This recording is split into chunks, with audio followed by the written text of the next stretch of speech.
Hello and welcome to another episode of In the Wheels, the show that champions all riders from world champs to weekend warriors, where everyone has their story to tell. Today it's the turn of a returning guest. Actually, it's Esther Wong. She is a former Irish cyclocross champ. She is great in cyclocross.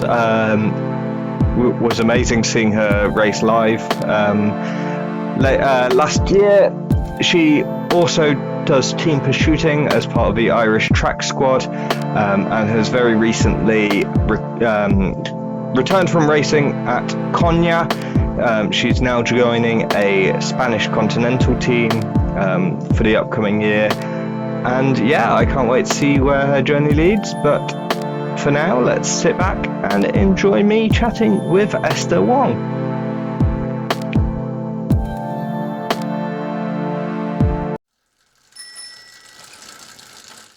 Hi, thank you so much for joining me. I always Thanks for having me. having like a return guest, so we can have a catch up. A lot different climate from last time, because last time I think it was probably at your house, and now you're very Yeah. not at your house. So where are you currently? What's going on? So currently I'm in Calpe on a training camp with Cycling Ireland. We're here for like a week and a bit. Just getting some training, building some strength for next season. Yeah, it's amazing. Like Mhm. the Cycling Island track team looks like there's so much strength in there. 'Cause I was just looking at like all the names of people who do it. Like, because there's Emma Jeffers, Fee Mangan, Aoife and Kiefer O'Brien, Yeah. and then there's Erin Creighton and Laura Gillespie. Like, that's a team full of hitters, if I say so. Like, Yeah. it's It's a looking very pretty. strong team. Yeah. Yeah. What's it like going out on training rides with all of these guys and or all these people, and like, yeah. Yeah, it's really good fun. Like we all get on really well. And it's just like good vibes. Yeah, it's like a fun environment. Awesome. And also, like, since we spoke last, I think I can't actually remember timings, but I think last time we spoke you hadn't done the Irish Nationals by then. Yeah. And obviously, since we spoke, you won the Irish Nationals in cyclocross. What was that? How Yeah. was that? Yeah, it was my first experience of an Irish nationals. And it was really cool. Like um it was like a quite tough competition with Greta. Like we were neck and neck for most of the race. But I managed to pull away in the last couple of laps, and yeah, it was really fun to like be in Ireland and do like the cross race and all the supporters around. Yeah, it was Yeah. fun. Are you going to be defending the title this year? Well, I say this year. Well, by the time this has come out, you'll have the race will have happened. So, uh, congratulations if you did win, and if you didn't, that was tough. I'm so sorry you didn't win. There we go, we covered it. But yeah, are you looking to defend it? I guess is the question. Yeah, I hope so. It'll be really cool to defend the jersey. I just hope I can pull it off again. Yeah, and like, what's it? I guess yeah. What does it feel like to go into races wearing the Irish champions jersey and represent your nation, both in the UK at national trophies, but also abroad in like, I guess, European championships you did, but also Mhm. like potentially at World Cups wearing the jersey. Yeah. No, it feels really special. Like I'm really proud to wear it and to be like racing with everyone else and wearing the shamrock. Like it I'm just happy and yeah, proud to represent the shamrock. Yeah. Does it like? Is there a negative to it where like technically it puts a target on your back, because it's like you can't just be an anonymous rider, because it's like, well, they're the national champion, clearly A, they're good, and B, I know exactly who that person is because it's the Irish champion. Like, it's an obvious kit. Yeah. Like, I think I don't know, I think for cross maybe it's different because like you're kind of like more or less on your own. Like it's whoever gets the first corner, and then there's not much like marking tactics. hmm. Um, but I feel like wearing the jersey, I think you might get a bit more respect from other riders around. Okay. Um, I feel, yeah. Nice. And how have you found like the step up from racing as a junior to now racing as an elite? Like the women's pathways aren't as defined as men's, so Mm, there's not as many Devo teams. It's and there's certainly not a real strong U23 racing scene. It's like there's the Tour de l'Avenir and the national champ, like the I guess the continental and the world championships, and then mhm. after that, it's just whenever you're racing as an elite. So how have you found that step up? Yeah, it's been a huge step up from junior. Like, it's completely different. Like, the races are longer, harder. The field's much bigger. Like, I think the biggest thing that I found difficult was like positioning. Like, it's so much harder than junior. But like, I think I've managed that quite well, and um, I think it's one of my strengths now, positioning. Like, it never used to be, but now, like, I think I've improved a lot just by doing all these elite level racing. Um, and yeah, like I've been really enjoying like the step up and like seeing like small improvements, but like gradually getting better in the group. Yeah. Yeah, and how have you found the sort of the racing season? I was looking at your Palmares. I'm not sure. Like, it felt like there's potentially some months where you weren't racing so often. Um, Hmm. and I know there was a team change in the middle. Fairly well publicised about one team folding, and you joined Torelli on the back of that. Like, Yeah. but I saw you did the Rasnaman and the I want to say Tour de Femina. I always Mhm. pronounce it with a French accent. I don't know whether you're meant to because like, do you know what? I Like don't the know. de in there makes me go French, but then it's in Czechia. Yeah. It's like should we have always been like Le Tour de Yorkshire, like, or should we have said it like Le Tour de Yorkshire? Like, you know what I mean? Yeah. Yeah, But you I had don't those know. two. You had those two races. Like, what were they like? Because obviously the Ras is again that's in Ireland, so you get Mhm. some more racing on you know home country. I guess can we call it that? It's Mhm. um yeah. What were those races like? Um, so yeah, I started off doing like a few 1 day races at the start of Hmm. the year, like Belgium and in France. Then Tour Feminine, that was my first like stage race of the year. Um, and that didn't go too well for me. I crashed in the what's it called? The Team Time Trial. Uh, so like GC was completely out like from the start. Um, yeah, the weather there was awful. It was just very cold and wet. Um, so it wasn't too enjoyable experience. And I think like by that point, my body was just feeling really fatigued from like a lot of things. I was traveling a lot, doing a lot of races before then. Um, and I just did the Point Duraz, like the weekend before or something. So I was like feeling the fatigue a lot. Um, so after that, like I did take a bit of time off and I felt like my body really needed it. And there was stuff like going on with family as well. So like a break was really needed then. And then I came back after a bit and did the RAS with Team Ireland. And that was really cool. Like representing Ireland in Ireland is just like a really cool experience. And like all the supporters on the side of the road, um, just like it feels like they have your back. And yeah, it's really cool. And that racing in Ireland, like there was quite a strong field and yeah, it was really fun, and I really enjoyed the crit at the on the last day. I think that was my favorite race out of all the stages. Oh, nice. And like, I guess I can't remember whether we discussed this last time, but like, what sort of rider do you see yourself as, and like potentially how's that changed from graduating? Because like as a junior, you could go, "Oh, I can do a bit of everything," and then as Hmm. you get older, you have to sort of specialize to make your own niche. But I don't know how do you see yourself as a rider?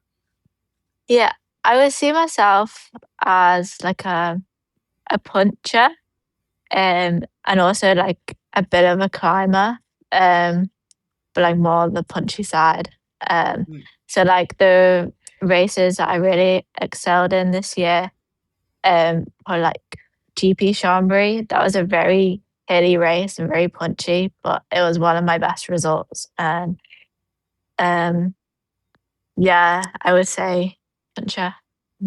yeah, yeah, because obviously you got the Cap and Ray and the Peaks were on your result sheet. I just Yeah. remembered, so you know they're kind of the British kind of punchy races that are like, Hmm. because we don't have real, we certainly don't have proper mountains. Like there's no Mont Ventoux in the someone's like Yeah, over yeah. here. It's always those sort of sprinty climbs. Um, Yeah. so yeah, I guess. How did you find going to rally? And I guess how did that even? Obviously, we know that a team folded, and that kind of brought it about. But like, how did the conversation go from your side and getting involved with Torelli? Yeah, so it got to like January time and I had no idea like what was gonna happen with Hess, like the team I was in. Like we had no race calendar or anything, and like I was feeling a bit like panicked because like it's January and we have no calendar, we have no like I haven't met my team yet.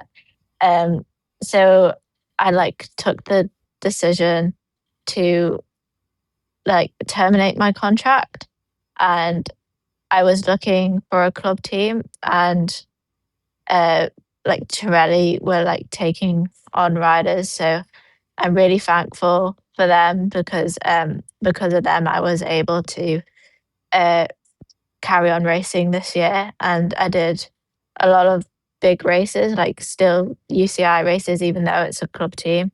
um yeah, it was a good opportunity to do those races with them. Mm. And like, how? I guess how hard a decision was it to terminate? Because it's like I'm kind of in this situation with my own like job life where I'm taking on contracts. It's like you have Mm, to make decisions on which is the best for you and what's your best out here, and how do we get the optimal for myself, for my family, etc. It's like how difficult did you find it to make that break and go, I'm gonna just find a club team for the year and take like make that my sanctuary almost. mm. Yeah, it was quite difficult. Like there was a lot of stress. Like it was hard to know what was the right thing to do. Mm, Um, but I knew that if I terminated my contract and went to Torelli, that I would have like I would know what was going on. Like I had a race calendar. Um, I knew what I was getting with the team. I had like my family and especially my dad was helping a lot, and they had my back, and so I had the support. So I just felt like if I like I felt like going to Torelli um was a lot more like stress free. um and I think that's what I needed because yeah, like I just felt a bit stressed like at the start of the year, and I don't think it was very good for like mental health or anything if I carried on like that. no, of course. It's like it's one of those. It's like cycling is such a tough sport, and it's like I think a lot of cyclists pride themselves on being tough, and like getting through any sort of situation, like an injury or whatever. But sometimes you have to recognize and take that hard decision to prioritize your head and prioritize the mental health and find your own peace almost. Not to sound all pretentious or anything like that, but you kind of have to make your own space and find your own peace. I think that's a brave decision. I really applaud you for taking that. Thank you. As I said, like, it's not easy. Yeah. But we've done the road season. Are you staying with Torelli for, by the time this is out, this season? Are you staying with them in 2026? What's on the horizon so far? So for 2026, I'll be joining a Spanish club team. Okay. I think I was looking at what type of races will suit me, and I think like the ones in Spain, like the Spanish Cups and like the UCI Spanish races, they all seem like to be my sort of races. So like I had like some guidance from a few people that I know, and it seemed like the best step to take for next year. Something a bit different, and been learning some Spanish. Got a tutor. It's not going too well, but hopefully I can improve. But yeah, like I'm quite excited. So I feel like quite motivated to be in the Spanish team and with Spanish teammates, and yeah. Yeah, that's going to be, that does sound really exciting. It's like a little mini adventure, and, Spain gets typically better weather than the UK, so that's no bad thing. And if you've identified those races are going to suit you, then why the heck not? So, like, sorry, I've been all over the place a bit with this, but like, I want to talk about the cross season so far. Obviously, well, last season you won the Nats, and you rode the, was it the Europeans? Have they happened this year? I forget. I'm so bad. I haven't ridden the Europeans. Okay, I did good. Worlds last year. That That's was probably my it, last one. Yeah. Yeah. So then you opened up with some national trophies. I mean, you know this, but the people at home probably don't. And it was really great because I went to Derby and watched that one. I try and make that my one and only cross race that I get to each year. And it was really great. You had the support of the lead medical person. He was cheering you on quite a bit. Mainly because it was your dad, but which, it surprised me when I figured it out. I was like, oh yeah, that makes sense. I think he was checking on people, obviously, but then he was like giving you time checks at the same time as like keeping an eye out. Doing double duty as parent and medic. Does he go to all the races, or was it just a one-off for Derby? Yeah, he goes to, well, he's a doctor for some of them, like so for Derby and for Bradford, but then like the rest of the time he's just like, if I'm there, like he's with me in the pits, and yeah. Wow, that must be so fun in some ways, but so I guess confusing. How was Derby? Because I know, if my memory's any good, which admittedly it's not, but I think you had a tech issue on probably like lap 4 or 5, somewhere sort of midway through the race. I want to say it was like a drop chain or something. So it was coming into the straight, like the start finish straight, and I was getting out of the saddle and my foot slipped, and then my chain dropped at the same time. I almost went into a barrier. But I had like a group behind me, and they all like overtook me, and then I think it was just really difficult getting the chain back on. It was like kind of jammed. But I eventually got it on. But by that time, like I lost so many positions. So for the rest of the race, it was trying to catch back up. But yeah, it was so hard on that course because it was a very windy day. I seem to remember, Yeah. and the type of course it is there's a lot of long straights, so it was quite hard to catch back up. Yeah, it's definitely a power course, and it was like Mhm. just a random localized storm that happened for like 2 minutes. It's just like, Yeah. here's all the rain you're gonna get today. Done. That was wild. Yeah. Um, and I think you were in the group that was like chasing Fion for a long time Mm. before the tech issue. It's like you were looking great. Um, Yeah. and it's like, because the result sheet show you're ninth, and it kind of, that only tells half the story, Yeah. and there's so much that doesn't get seen. But like, how does that feel when you're clearly riding decent and then something Mhm. happens like that?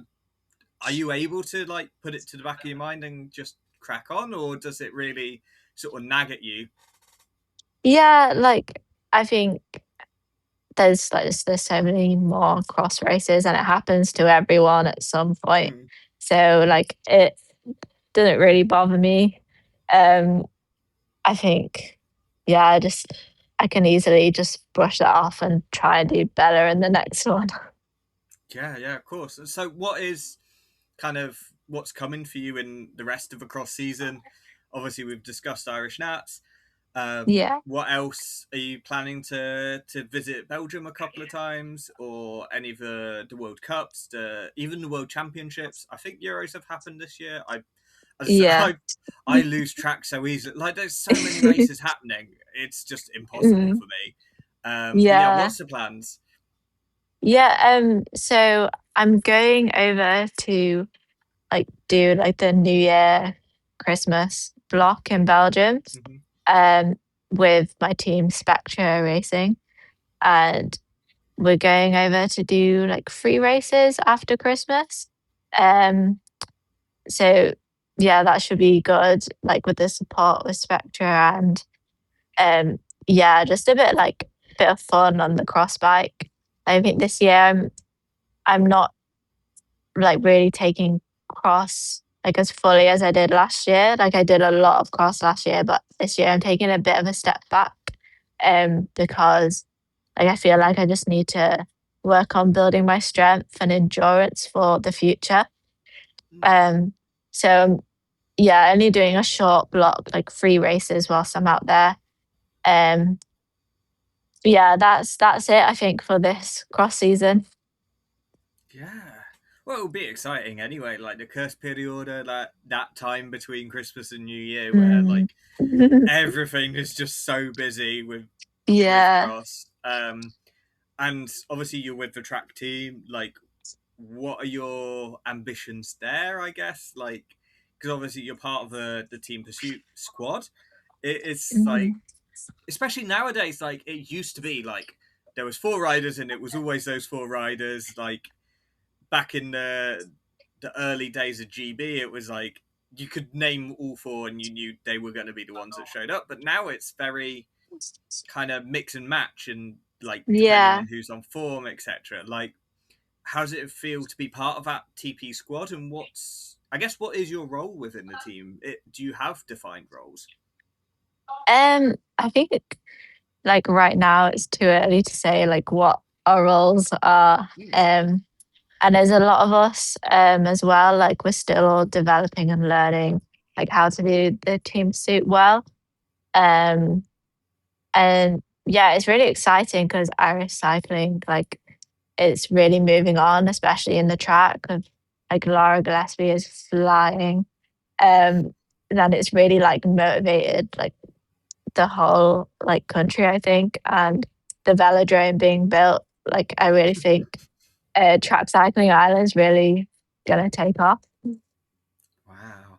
Yeah, like I guess then, where do you see your specialty on the track? Like, are you someone who's good at the timed events? Do you like the bunch events? And yeah, how's I guess yeah, how does it fit for you? Like, Yeah, where's your strength? yeah, I think I like team pursuit, and then the bunch racing. Like a specific bunch race, like probably the points race, and like Madison.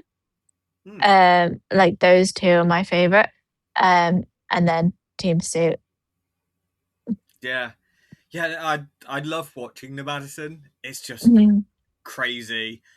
Yeah. And it's like, as soon as it starts making sense, then I start to worry about myself, because I'm like, oh, I've made sense of this madness. I must be going slightly mad myself. So, yeah, I guess there's only a couple questions that I have left for you. One Okay. that I've started throwing into conversations nowadays is that if I was to strike you a deal that you can win any race, but that's the only race you're ever going to win. So you could pick, Mhm. like, you could say, I want to win the RAS, and then that's it. Like, you're not winning anything else, not even winning individual stages of the RAS. You're going to get, like, second on everything but win on time, so you get the GC, Right. that sort of thing. Like, you're not allowed to win anything but one race. What are you picking and why? Probably the Tour de France, because it's like the biggest race there is. And it'll be amazing to win a Grand Tour. Um, yeah, and it's always been my dream to race that. So to win it would be amazing. Yeah. I mean, why the heck not? Like, it's a great race. Yeah. You know, you've got climbing ability. Keep working on that. Who knows how long the tour will be back by then? Like, Yeah. because it Could all keeps increasing change. and growing. Like, Yeah. you know, give it a few more years, it'll be. Yeah. Well, if they keep going with one more stage per year, like, I don't know, in 2050 it will be like 35 stages long or something stupid. Yeah. Which would be amazing, actually. Although I'd fear for everyone's sanity, because, like, the men always complain about, like, they couldn't tell you what the day it is. They just know the stage number, the start town and the finish town, and nothing else. Yeah. Because I guess when you're in that bubble, nothing else matters. Yeah. Yeah, it's kind of crazy. So, yeah, as always, the final question is, like, how can people keep up with you on social media? Make sure that they're, you know, staying up to date and seeing all the goings on and the training rides you're going on, and things like that. I think just on my Instagram, yeah, like that's where I post the most, and yeah, that's it really, I think. Yeah, awesome. Well, that'll be on screen right now as we speak, so people can see it. Obviously, we're not seeing it, but people at home will. It'll also be in the show notes. And yeah, all that's left for me to say is thank you so much for your time. And I can't wait to Thank see you. what the seasons bring. Thank you. Well, there you go. I hope you enjoyed that episode as much as we did recording it. I really can't wait, as I said in the intro, to see how Esther gets on during this year. She's a hugely talented rider, and yeah, I'm sure there's plenty of gold medals and wins in her future. So until next time, ta-ta.